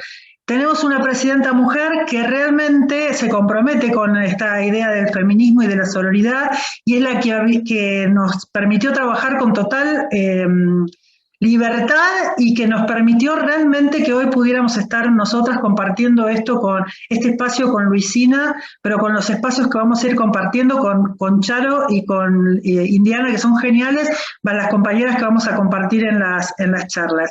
Eso también es importante porque, digo, hay una palabra que usan las italianas que se llama affidamento. Y a mí me gusta mucho porque en realidad lo que implica, hay muchas teorías sobre la palabra, pero en realidad implica que cuando alguien accede a un lugar de poder, todas la sostenemos y todas acompañamos a esa compañera. Pero también la que llega a un lugar de poder habilita y ayuda a que otras sean las que lleguen también a esos lugares. Y yo creo que ese doble juego es importantísimo, es histórico, y bueno, y Susana es de esas mujeres que hacen este juego, este doble juego del afidamento. Así que, Susana, si querés saludar a las compañeras, así ya después vamos cerrando. Bueno, gracias por las palabras y endulzar demasiado mi persona. En principio, agradecer a cada una de las más de 200 compañeras y compañeros que participaron de esta primera capacitación de la Escuela de Género y Política. Decirte, Luisina, que como abogada que soy, odio la filosofía, como la mayoría de los abogados, pero tomé 6 hojas de apunte, volví a mi amor inicial, que es la facultad. Me pareció súper, pero súper interesante todo el desarrollo de la clase, las interpelaciones que generaste a través de tu narrativa, ¿no? Esto que hablabas de Elvira sobre la lucha del feminismo, pero no estar de acuerdo con que las mujeres pudieran emitir el voto, esas contradicciones que tenía ella y contradicciones que aún tenemos en nuestros colectivos, cuando hablaste de la sororidad, cómo nos cuesta, a pesar de que decimos discursivamente las mujeres somos sororas, no nos cuesta mucho ser sororas, porque no nos interpelamos en un plano colectivo, sino que siempre apelamos al plano individual, y me parece que este es un espacio de empoderamiento, un espacio de crecimiento, un espacio de saberes, que es necesario para que las mujeres y las diversidades nos formemos. Por eso yo hoy decía, hay algunos compañeros que están enojados por no participar de esta actividad, y eso precisamente es el patriarcado. El no entender que las mujeres tenemos nuestros propios espacios y que queremos desarrollarnos en esos espacios sin luchar contra ellos, pero queremos ser respetadas en esos espacios sin que lo tomen a mal y sin querer compartirlos, ¿no? Como ellos tienen un montón de actividades que no comparten con las compañeras o los compañeros.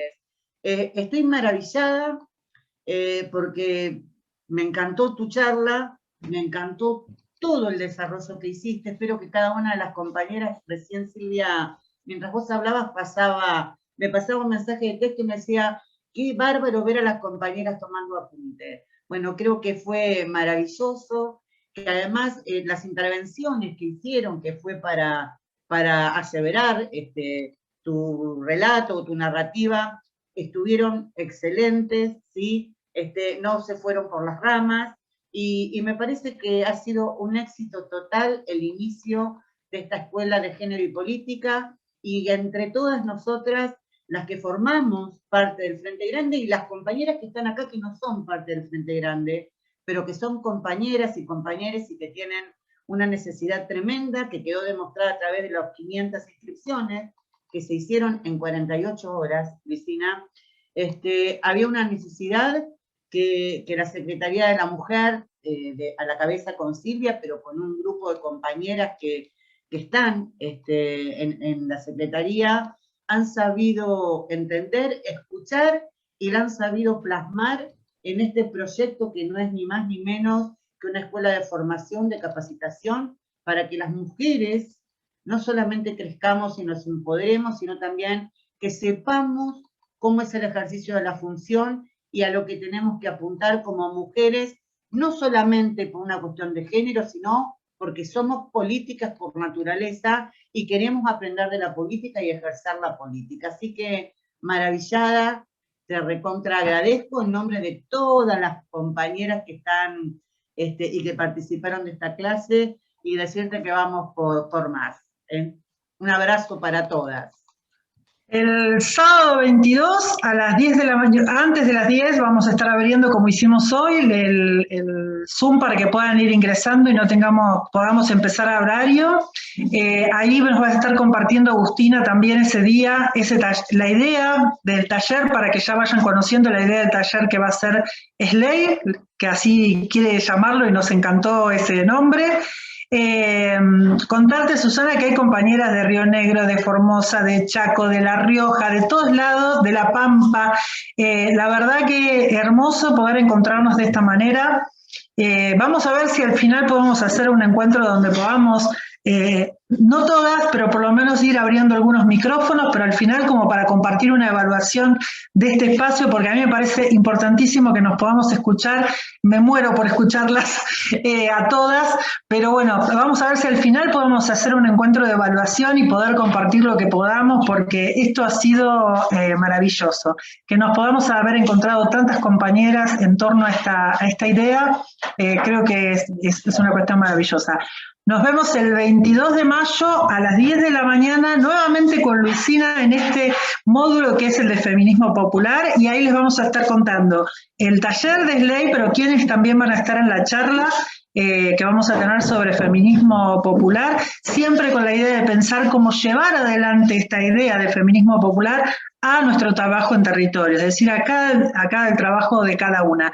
He visto compañeras de sindicatos, compañeras que son de área de género, de otros municipios, he visto compañeras de todos los espacios. Bueno, seguro que nos sirva para ese trabajo. Así que muchísimas gracias, que tengan un buen descanso, y ha sido 2 horas preciosas, Luisina, realmente te agradecemos. Un aplauso para todas. Pero especialmente para vos, Luisina, porque la verdad, una maravilla. Gracias por la paciencia, gracias Silvia y gracias Susana por tus palabras tan generosas, que al reconciliar con la filosofía es necesario, porque a mí también me ha pasado de esa enemistad, porque es una disciplina que tiene mucho todavía para deconstruir, porque ha estado muy desvinculada del pueblo, ¿no? Así que es como para pensar eso. Gracias a ustedes por la paciencia, espero que la próxima me ande bien, así puedo ir leyéndolas lo que van comentando, que no me gustaba no poder leer. Gracias. Felicitaciones por la actividad.